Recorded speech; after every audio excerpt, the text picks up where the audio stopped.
Hey cats, it's Ed MidsoleBud here. As a lighter framed fellow, the more nimble and responsive options often are the best for me. Some of those max cushion midsoles are simply overstacked for my daily training. As such, today I have a comparison for you of the lightest running shoes in my current collection. The very thin attenuated uppers, the slender outsole rubber, and the most modest of midsoles. Let's get to it.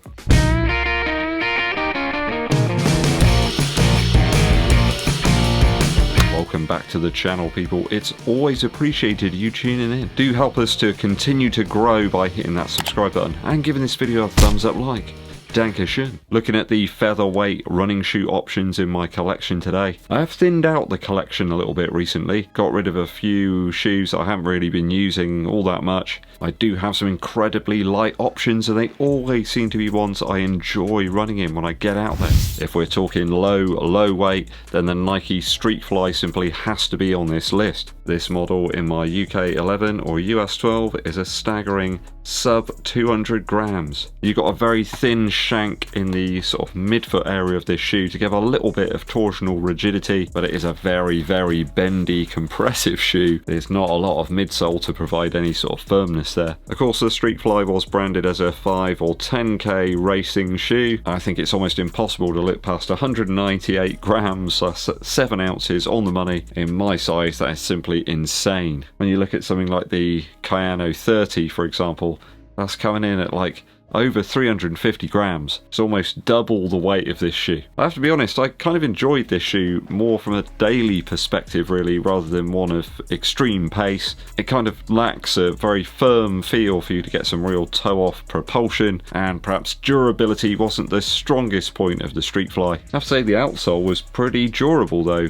even though you got a lot of exposed midsole material. ZOOMX seriously though isn't the most durable. I had a few sort of chips and tears out of the midsole sidewall and I was being pretty careful too. I think that might be down to the very soft ZOOMX and the fact that you don't have an awful lot of it here either. It's nowhere near as thick as something like the Invincible Run. It does feel like an age since this shoe launched, but they're still knocking out colours of it left, right and centre. I think even last week there was a brand new colour of the STREAKFLY. I think it's got to be worthy of a mention really, especially at a discount price. It's a fun blast while it lasts really in the Nike STREAKFLY. A shoe to mention now from Puma. This one's the LIBERATE Nitro 2. I think the first one was even lighter though, but I gotta be honest, I can't actually find it. I'm not sure what I've done with it. I've looked around everywhere. I don't recall like giving it to anybody or selling it. It must be somewhere. The follow-up though was equally good, if not just a little bit heavier. The LIBERATE Nitro 2 here, a nice nippy feel about it, ideal for some daily stuff, though probably for most a bit of a speed training shoe, maybe one to do some faster reps in here and there. Super simple upper and midsole design here. It's just a slab of nitro foam and there's no gimmicks on that upper. Did enjoy some faster blasts in the LIBERATE Nitro 2. I think budget price really is going to appeal to some people. If you haven't tried Puma Nitro midsole material, this is a great way to get into it. Really good value shoe to add to the rotation. I think I remember running a half marathon time trial at one point in the LIBERATE Nitro original. I think the upper on the LIBERATE Nitro 2 is a little bit more considerable than the first version. Perhaps a bit more of a conventional fit over the very light mesh you had on that one. My pair of the LIBERATE Nitro 2 clocking in around 238 grams or 8.4 ounces. Though I believe the sample size 9 is like a 200 gram shoe. I think if you're looking for something that's less clunky, a little bit more understated perhaps, probably great for some track work as well with that superb Puma grip outsole. I think if you're a similar build to me and looking for something a little bit more responsive, this one's probably worth giving a whirl. So, LIBERATE Nitro 2.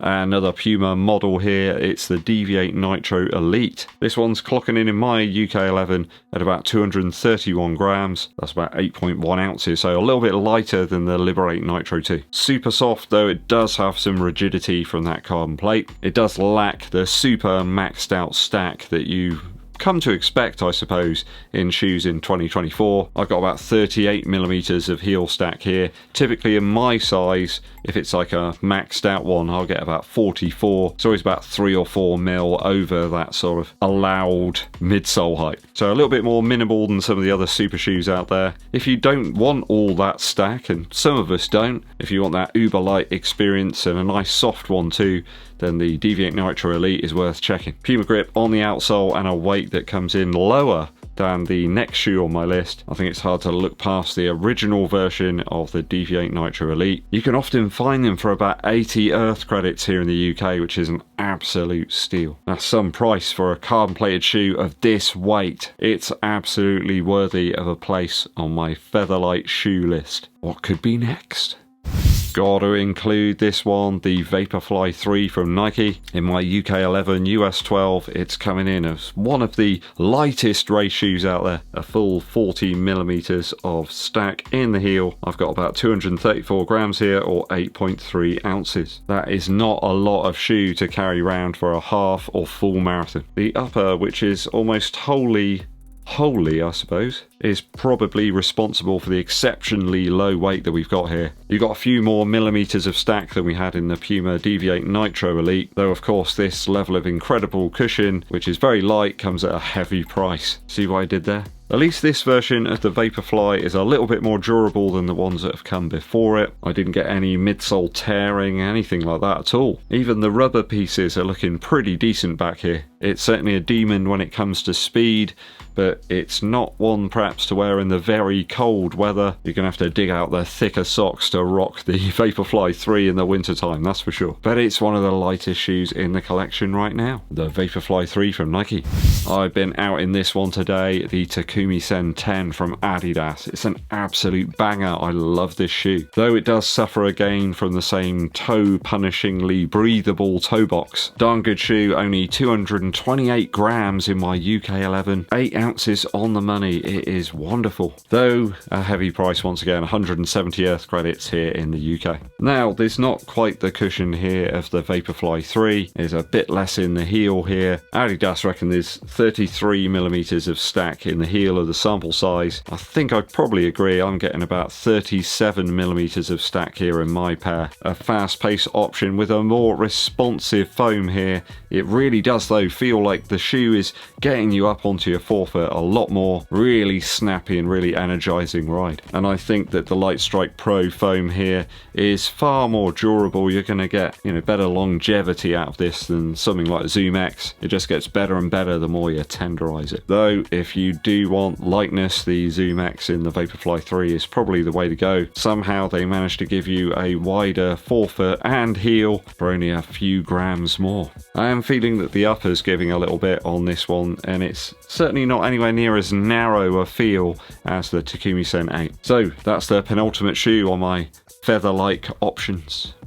Now we do have a max cushioned shoe here, though it really is still very light. This is the Hyperion Max from Brooks. All of that stack here at only 246 grams or 8.6 ounces for my UK size 11. How you get this level of cushion into a shoe at that weight is just beyond me. It's got quite the upper too. There's a lot more padding. It's much more considerable around here, certainly in the heel counter as well. It does share a proper heel counter as per the VAPORFLY 3. I think the STREAKFLY had a partial counter, as does the LIBERATE NITRO 2. I think the TAKUMI SEN 10 and the Puma DEVIATE NITRO Elite don't have a conventional heel counter. 36mm in the heel, 29 up front, with the best grip of any Brooks shoe that I've tried out yet. There's some pretty serious rubber here as well, so that must account for some of the weight. A superb lightweight training option, this one, and I think the foam's going to be pretty resilient as well. I can't help but think that the Hyperion Max as well does look very similar to the Alphafly 3. What do you think, people? It's this piece here in the rear of the shoe. Just the general profile is very, very similar.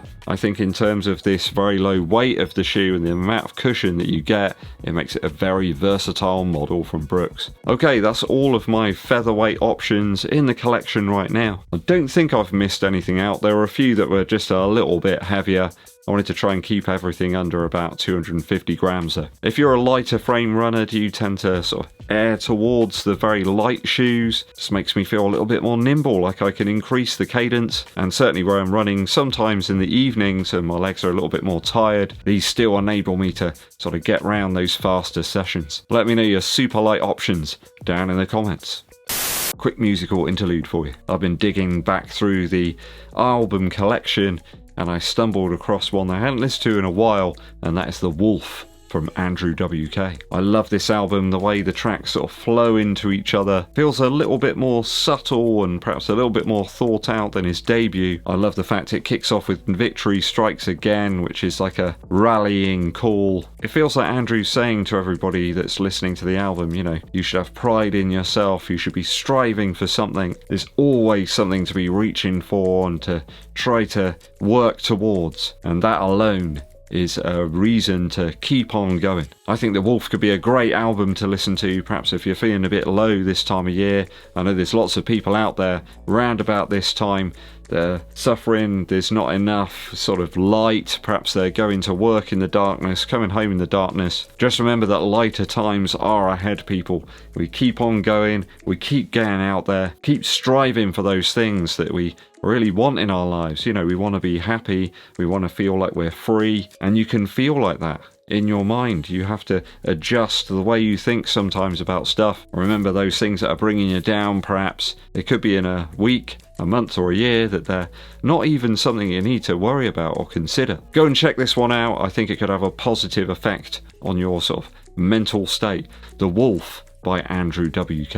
I do appreciate you tuning in, people. I did take a little break really this week just to sort of get my mind in order, but I'm back and my resolve is even stronger. Hit that subscribe button and give this video a thumbs up like. My name's EDDBUD and I'll be seeing you